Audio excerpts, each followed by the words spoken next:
नमस्कार सभी को। आज का हमारा विषय है शब्द शक्ति। आपने पढ़ा है जो शब्द होते हैं वे वर्णों के सार्थक मेल से बनते हैं। जैसे घर,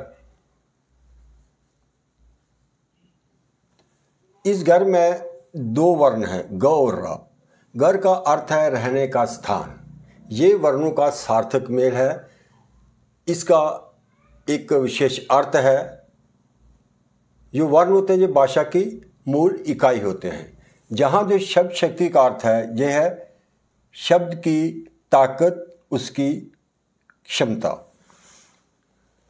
इसकी परिभाषा है शब्दों के अर्थ का बोध कराने वाली शक्ति अर्थात क्षमता को शब्द शक्ति कहते हैं। अगर दूसरे शब्दों में कहें, शब्द और अर्थ का संबंध ही शब्द शक्ति कहलाता है। शब्द शक्ति के तीन भेद होते हैं। एक है अभिधा शब्द शक्ति, दूसरा लक्षणा शब्द शक्ति, तीसरा व्यंजना शब्द शक्ति। अभिधा शब्द शक्ति से प्रकट होने वाले अर्थ को वाच्यार्थ या मुख्यार्थ कहा जाता है।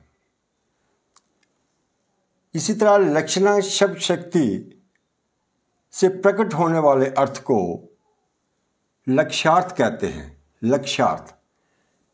तीसरा जो वेद है व्यंजना शब्द शक्ति से प्रकट होने वाले अर्थ को व्यंग्यार्थ कहते हैं, व्यंग्यार्थ। तो आज जो हम अभिधा शब्द शक्ति पर चर्चा करेंगे।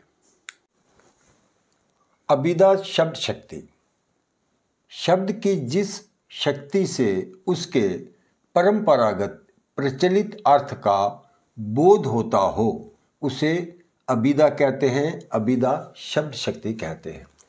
यानी एकदम सीधी बात कहना बिना किसी लाग लपेट के। सामान्य व्यवहार में, आम बोलचाल में प्रायः अभिधा से प्राप्त अर्थ का प्रयोग होता है। यही अर्थ वाच्यार्थ या मुख्यार्थ कहा जाता है। अर्थ समझने के लिए हमें किसी कल्पना का सहारा नहीं लेना पड़ता। जो कहा जाए वो ही अर्थ निकले, अर्थात यहाँ बात को सीधे सरल रूप में कहा जाए।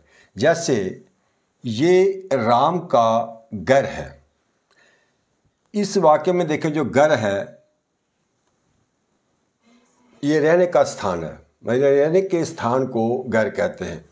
घर का अर्थ रूढ़ है, परंपरागत, प्रचलित है। घर कहने से ही हमें उसका जो अर्थ है समझ में आ जाता है। वाक्य पढ़ते ही उसका मुख्यार्थ यानी वाच्यार्थ समझ में आ जाता है। इसलिए यहाँ अभिधा शब्द शक्ति है। इसके साथ ये देखें, कोई मोर नाच रहा है, ये कमल का फूल है। ये वाक्य जब हम सुनते हैं या पढ़ते हैं तो इनका जो अर्थ है एकदम हमारे ध्यान में आ जाते हैं। ये सारे वाक्य एकदम सिंपल हैं। इनका अर्थ समझने के लिए हमें कल्पना शक्ति का सहारा नहीं लेना पड़ता। हमें ज़्यादा अपने मन पर दबाव डालने की ज़रूरत नहीं पड़ती। ऐसे सिंपल वाक्य अभिधा शब्द शक्ति के अंतर्गत आते हैं। तो आज इतना ही। अगली वीडियो में हम लक्षणा शब्द शक्ति पर विस्तार से चर्चा करेंगे। धन्यवाद।